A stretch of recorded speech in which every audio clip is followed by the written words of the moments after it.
Kembali lagi di Cerita Cinta Channel. Jangan lupa like, comment, and subscribe ya. Terima kasih. Setelah zaman panas yang tercipta di antara dia dan Sherina, kini Sean tidak punya waktu untuk bersama wanita pujaannya itu. Hanya sesekali bisa saling pandang dengan jarak cukup jauh. Lalu tatapan itu putus saat Sherina merasa kedua pipinya nyaris merah merona karena Papa William selalu ada di antara mereka berdua. Sebelum malam menjelang, Papa Reza dan Mama Ajeng pamit pulang. Keluarga Foster pun berangsur datang dan berkumpul semua. Sean masih di sana dan ikut berkumpul. Sudah digadang-gadang akan jadi calon suaminya Sherina. Jacob dan Damian sering menggoda, tapi kata Papa William, alangkah baiknya Celine dulu yang menikah baru Sherina.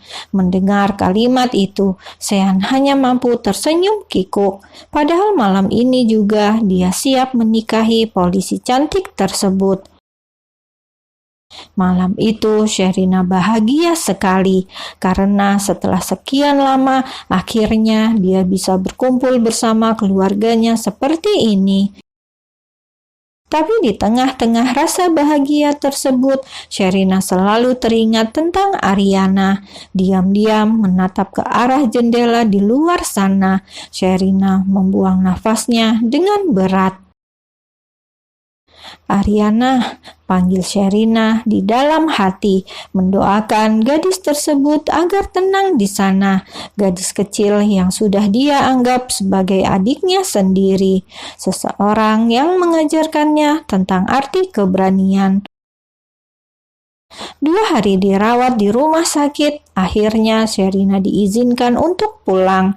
Seperti mendapatkan sebuah keajaiban, Sherina pun sudah tidak merasakan sakit pada luka bekas operasi penembakan lalu. Sherina benar-benar siap untuk kembali menunjukkan diri. Dia mengatakan bahwa bisa pulang sendiri, jadi melarang semua keluarganya untuk datang. Sherina juga sudah meminta Sean untuk kembali bekerja di perusahaan pria itu. Tidak perlu menjemputnya untuk pulang karena dia pun masih banyak hal yang harus dikerjakan. Masih di ruang rawatnya. Sherina mengikat rambutnya tinggi seperti ekor kuda, menatap dirinya sendiri di dalam cermin yang ada di dalam kamar itu. Dia tersenyum kecil, merasa tak ada lagi yang perlu dia takutkan. Pagi ini, Sherina berencana untuk menemui Brandon, menatap sinis pada Brandon yang saat ini jelas sudah berada di balik jeruji besi. Lalu mengucapkan terima kasih atas tembakan yang tidak ada rasanya apa-apa, namun justru berhasil membawa keluarganya kembali. Astagfirullahaladzim, ucap Sherina sangat terkejut saat tiba-tiba melihat bayangan Sean ada di dalam cermin itu juga. Apa kamu lupa? Aku tidak suka rambutmu diikat seperti ini, ucap Sean. Dia bahkan langsung menarik ikat rambut itu sampai terlepas dan kembali membuat rambut panjang Sherina tergerai. Sean sudah datang sejak beberapa menit yang lalu, tapi dia memang sengaja tidak membuat suara dan terus memperhatikan Sherina. Tiap detik dia lihat dengan jelas saat wanita itu mengikat rambutnya tinggi. Sampai akhirnya Sherina telah siap, dia pun mendekat dengan hati-hati hingga berdiri di sini. Dan belum sempat Sherina menangani jantungnya yang berdegup gara-gara Sean datang mendadak, kini hatinya pun jadi berdebar saat pria itu merapikan rambutnya kembali. Dilihat oleh Sherina, Sean yang telah menggunakan setelan jas lengkap. Jelas pria itu akan pergi bekerja. Sean terlihat sangat tampan, seperti biasanya. Tapi kenapa pria ini malah datang ke sini? Sherina segera berbalik dan membuat mereka jadi berhadapan langsung. Kan aku sudah bilang tidak perlu datang, ucap Sherina. Suaranya lembut sekali, meski ucapannya itu adalah larangan. Kenapa? Agar kamu bisa mengikat rambutmu. Memangnya kenapa sih kalau diikat? Jelek, balas Sean singkat. Sherina mengerucutkan bibirnya tanpa sadar, membuat atensi Sean jadi hanya tertuju pada bibir itu. Biar saja aku jelek, tidak usah dilihat, kesal Sherina. Dia merebut ikat rambutnya yang ada di tangan Sean, lalu mengangkat kedua tangannya dan coba kembali mengikat rambut tersebut. Dengan cepat, Sherina membuat leher jenjangnya kembali terlihat jelas oleh Sean. Dek, membuat pria itu seketika mendelik dan menelan ludahnya sendiri susah payah. Bahkan pergerakan lehernya yang naik turun pun terlihat jelas. Secara alami, Sean bergerak cepat untuk menghentikan semua pergerakan itu.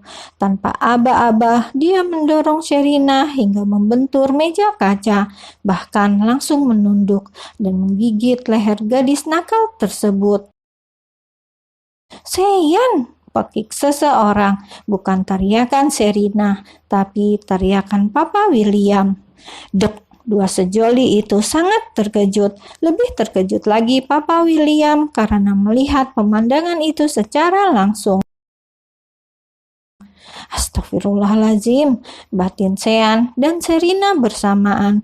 Mereka benar-benar seperti ditangkap basah. Astagfirullahaladzim, apa yang kalian lakukan? Ya Allah, sepertinya kalian memang harus segera menikah, ucap Papa William di antara langkah kakinya yang semakin masuk ke dalam ruangan tersebut. Meski sang anak sudah memintanya untuk tidak datang, tapi tetap saja Papa William berniat untuk menjemput sang anak. Tapi kemudian dia malah mendapatkan kejutan yang seperti ini. Kaget sampai membuat jantungnya berdegup. Ingin marah, tapi ingat jika Sean adalah satu-satunya orang yang selalu mendampingi sang anak.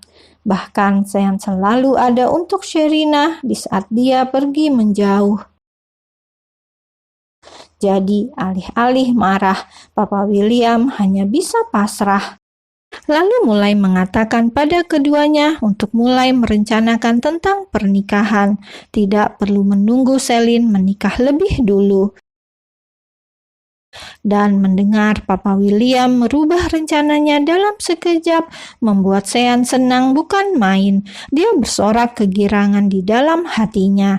Tapi apa yang ditunjukkan di raut wajahnya hanyalah senyum kecil, juga kedipan sebelah mata genit pada sang calon istri. Glek, Sherina menelan ludah kasar. Entah kenapa dia merasa sejak pertama kali pasca penembakan itu, kini Sean berubah jadi pria yang sangat mesum. Apa-apa menikah, tiba-tiba mencium, lalu mengedipkan mata genit seperti itu. Ya Allah, batin Sherina. Dia menyentuh tengkuknya yang tiba-tiba merinding. Aku mau ke kantor polisi sebentar, bisa sendiri kok, ucap Sherina. Kini dia merasa sedang diperlakukan seperti anak kecil oleh kedua pria tersebut, papanya dan Sean. Mereka bertiga sekarang berjalan beriringan keluar dari rumah sakit tersebut. Aku akan mengantar Sherina, Pak, Sean yang menanggapi.